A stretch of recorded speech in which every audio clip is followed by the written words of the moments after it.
नमस्कार, मैं कुमार और आप देख रहे हैं स्टार मिथिला।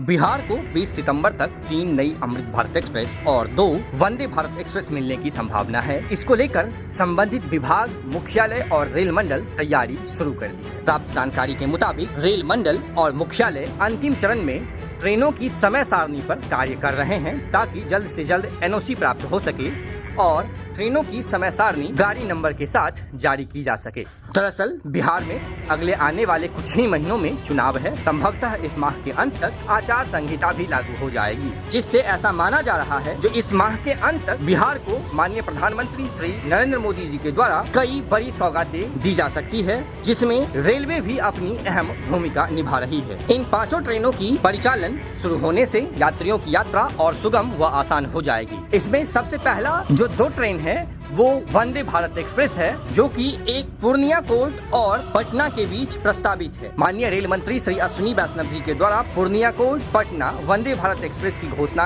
आज से कुछ समय पूर्व की गई थी। हालांकि अररिया सांसद माननीय प्रदीप कुमार सिंह जी का कहना है कि यह ट्रेन अब पूर्णिया के बजाय जोगबनी से पूर्णिया होते हुए सहरसा के रास्ते पटना तक चलेगी। दूसरी वंदे भारत एक्सप्रेस जो पटना और अयोध्या के बीच चलेगी, यह ट्रेन पाटलिपुत्र, हाजीपुर, मुजफ्फरपुर, बापूधाम, मोतिहारी, सुगौली, नरकटियागंज के रास्ते चलने की संभावना है। यह मुख्यतः 2 वंदे भारत एक्सप्रेस की बात हुई। इसके अलावा 3 अमृत भारत एक्सप्रेस की भी सौगात बिहार वासियों को मिलने की संभावना है 20 सितंबर से पहले, जिसमें सबसे पहला जो अमृत भारत एक्सप्रेस है यह छपरा और दिल्ली के बीच चल सकती है।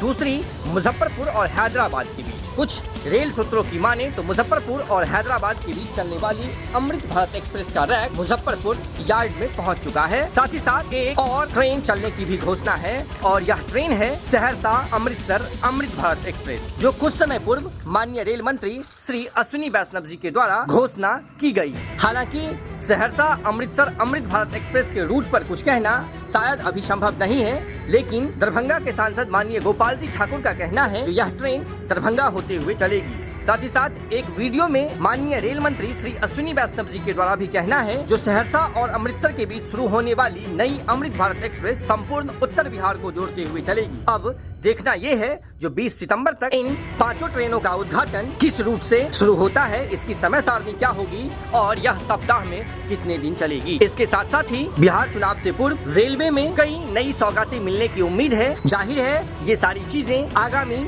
होने वाले प्रधानमंत्री कार्यक्रम तक पूर्णतः साफ हो सकेगा, जो आखिरकार बिहार में इस चुनाव पर क्या मिला और क्या बाकी रह गया। अत्यधिक जानकारी के लिए आप जुड़े रहें स्टार मिथिला से।